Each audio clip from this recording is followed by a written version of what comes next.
to get 99.9% pure aluminum, refining of aluminum is conducted by, देखो refining की बात हो रही है, तो refining of aluminium conducted by, तो इनमें से जो करेक्ट आंसर है वो ऑप्शन बी है, होप्स मेथड। ठीक है, सरपैक मेथड तो तब यूज़ होता है जब SiO2 हमारे पास हो, बेयर्स इम्प्योरिटी के तौर पे, Fe2O3 हो तो बेयर मेथड होता है, जबकि कॉन्टैक्ट प्रोसेस तो सल्फ्यूरिक एसिड बनाने का प्रोसेस है। हॉल मेथड जब SiO2 और Fe2O3 हो। अच्छा, इन तीनों प्रोसेस के नतीजे में क्या चीज़ बनती है? Al2O3। ठीक है, लेकिन आखिर में जब रिफाइनिंग करते हैं Al2O3 से भी अल्मीनियम हासिल करना और फिर उसको रिफाइन करके 99.99% प्योर करना, उसके लिए यूज़ होता है होप्स मेथड, यानी कि ऑप्शन।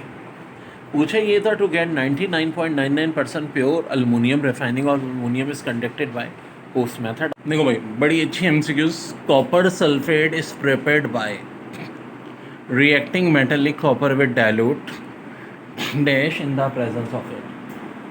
वेल, बड़ा अच्छा टॉपिक है। कॉपर सल्फेट की बात हो रही है, is prepared by reacting metallic copper with dilute dash in the presence of air.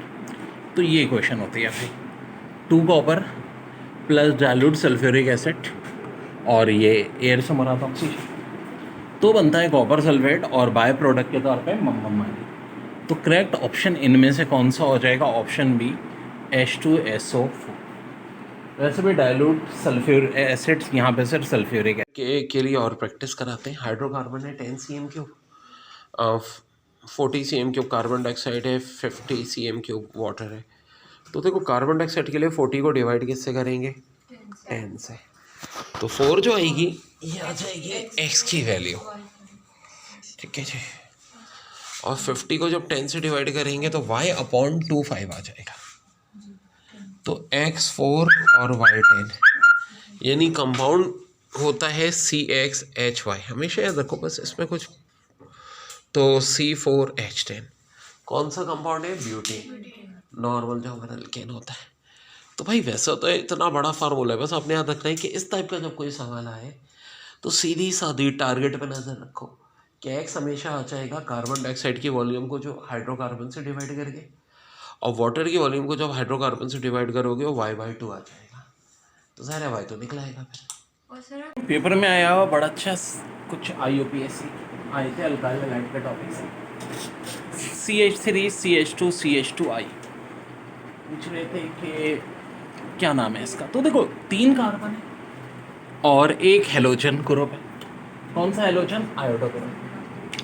जहाँ से ये अटैच है वहीं से हम कार्बन की गिनती शुरू करेंगे, और जो लॉन्गेस्ट चेन आ रही है 3 कार्बन की, तो जाएगा 1 आयोडो प्रोपेन, और ये है कितना? 1 डिग्री। 1 डिग्री, क्योंकि आयोडो जिस कार्बन से अटैच है वो आगे एक और कार्बन से अटैच है। इस वाले को देखो, CH3 2 CHPr। देखो, जब इस तरह ये बाहर 2 लगाओ या 3 लगाओ, ये ज़रा चौंकने की बात होती है। CH के साथ Br तो है, लेकिन अब इस CH के साथ एक CH3 और एक 2 CH3। अच्छा, अब टोटल कार्बन की चेन 1 2 3। ज़रा देखा जाए तो ये भी स्ट्रेट ही चेन है, ठीक है।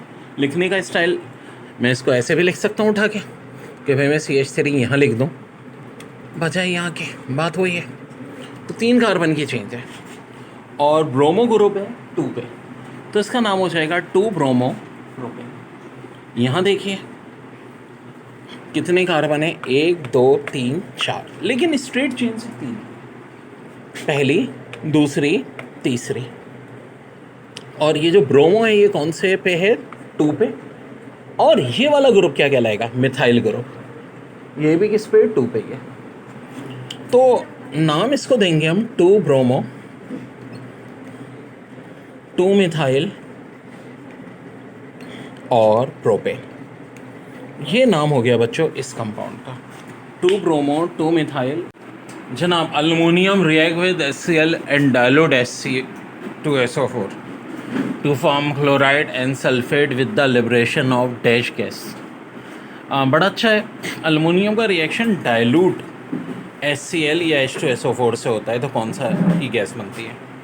तो देखो, जब डाइल्यूट HCl से होता है 2AlCl3 बनती है और लिबरेट होती है हाइड्रोजन गैस। और यही रिएक्शन जब डाइल्यूट H2SO4 से होता है तो Al2SO4 3 और लिबरेट होती है यहाँ भी hydrogen gas.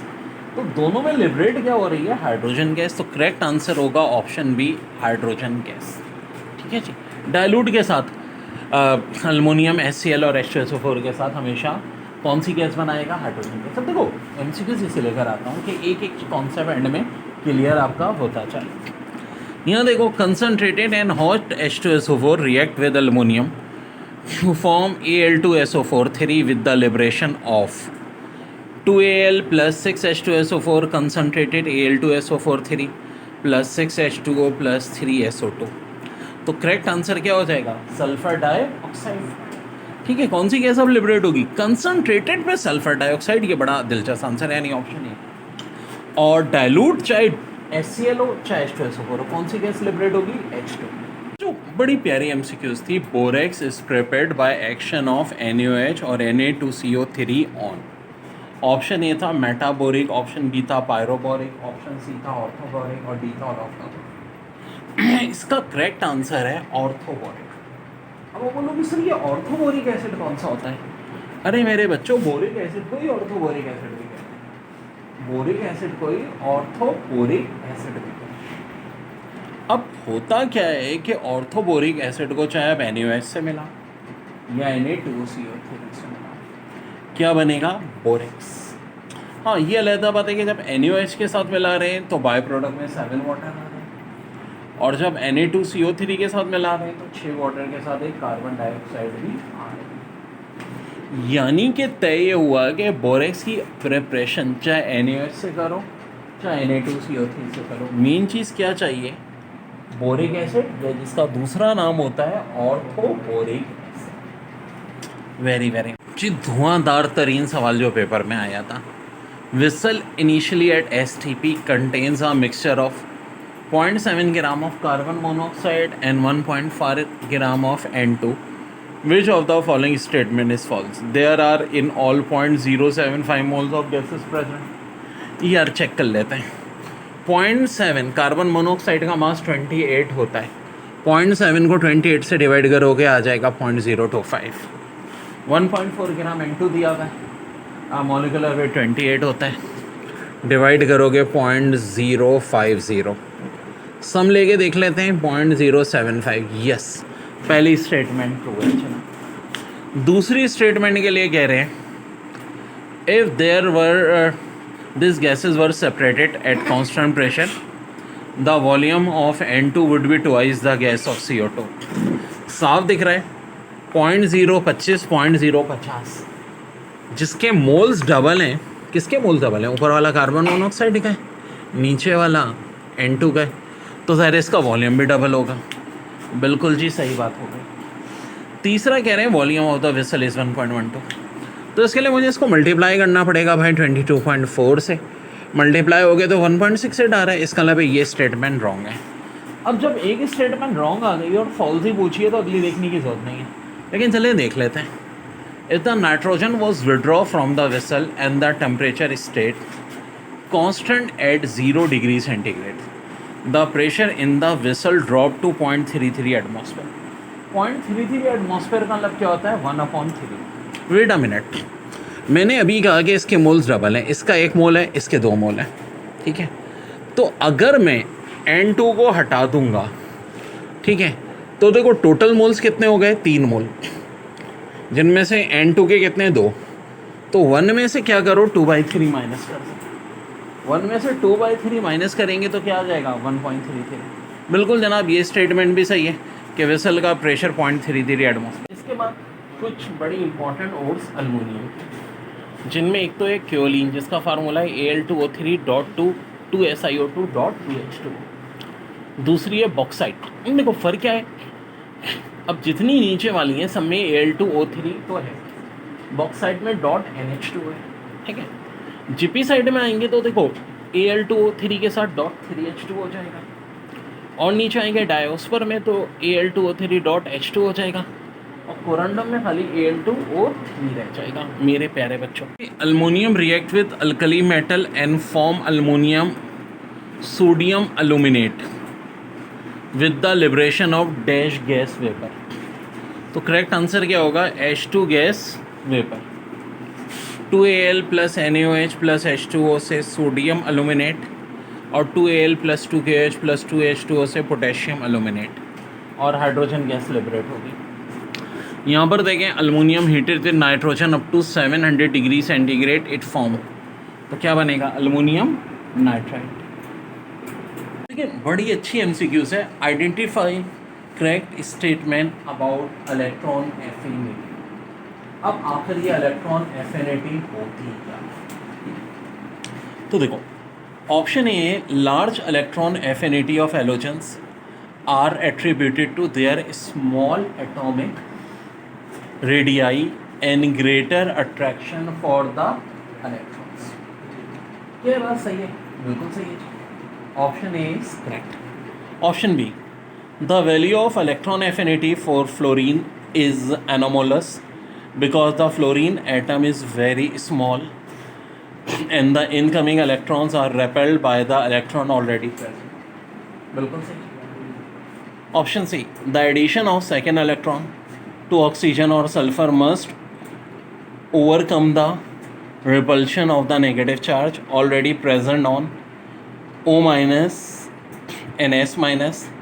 The process is therefore endothermic. For O minus 2 it is 844 and for S minus 2 it is plus 532 kilojoules per mole। तो ये बात भी सही है।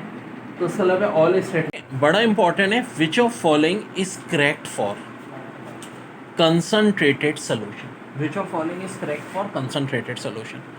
Option A, number of ions per unit volume of solution increases. जी हाँ, अगर solution dilute नहीं कंसंट्रेटेड है तो क्या होगा?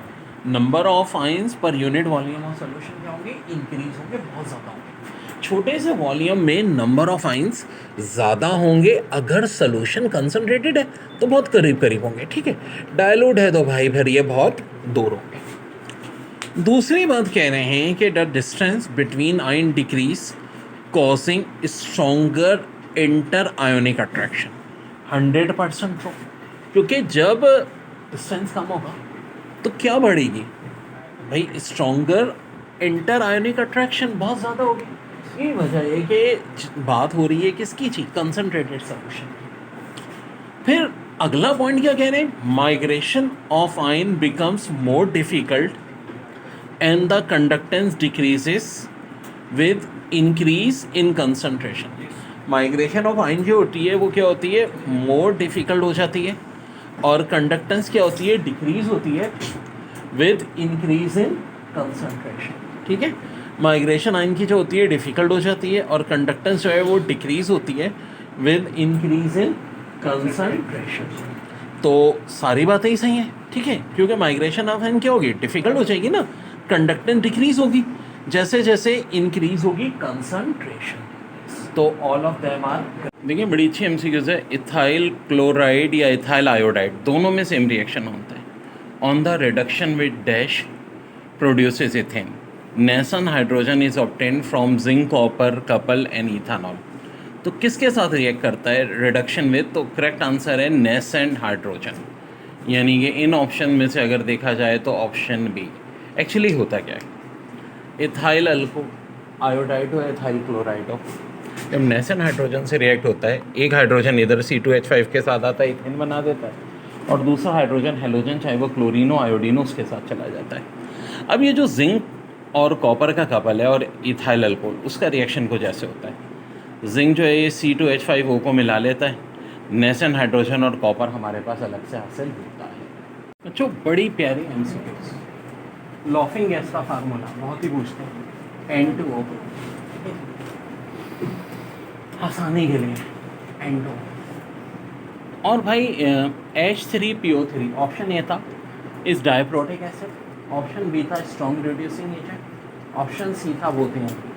तो याद रखो H3PO3 इज स्ट्रॉन्ग डायप्रोटिक एसिड। क्या होता है, स्ट्रॉन्ग डायप्रोटिक एसिड, और स्ट्रॉन्ग रिड्यूसिंग एजेंट भी होता है, तो बोथ ए एंड बी हो जाएगा। ग्रुप 5A में कौन सा एलिमेंट है जिसकी नो स्टेबल आइसोटोप, ये बड़ा अहम सवाल है। तो जी फॉस्फोरस की तो बड़ी मशहूर है, वाइट और रेड फॉस्फोरस। नाइट्रोजन की भी आइसोटोप होती हैं, और सॉरी रेड और वाइट आइसोटोप नहीं, एलेक्ट्रॉप्स हैं। तो बहरहाल फॉस्फोरस की आइसोटोप्स भी होती हैं, नाइट्रोजन की भी होती हैं, आर्सेनिक की भी होती हैं। ग्रुप 5A में जिसकी कोई स्टेबल आइसोटोप नहीं होती, देखिए लास्ट वन स्टेबल का, अनस्टेबल तो किसी की भी बन सकती है, लेकिन असल चीज़ क्या होती है, स्टेबल आइसोटोप, बिस्मुथ की नहीं होती। और which of following has not allotropic form, तो फॉस्फोरस की, हाँ जी, वाइट और रेड फॉस्फोरस इलेक्ट्रॉपिक फॉर्म है। आइसोटोप का मतलब होता है same atomic number different atomic mass. Allotrope का मतलब होता है same chemical property but different physical property, जैसे कि डायमंड पुल की हम बात करते हैं। तो फॉस्फोरस की तो बहुत होती हैं, आर्सेनिक की भी होती है, sp एंटीमनी को कहते हैं, इसकी भी बहुत होती है। किसकी नहीं होती, नाइट्रोजन की नहीं होती है इलेक्ट्रॉपिक फॉर्म, वेरी इंपॉर्टेंट है। जिसमें देख लें एवोपरेशन और वाटर में दोनों ही बातें होनी चाहिए वैसे तो, स्पॉन्टेनियस भी एक्सोथर्मिक भी, तो ऑप्शन होना चाहिए बी एंड सी बेसिकली इसका।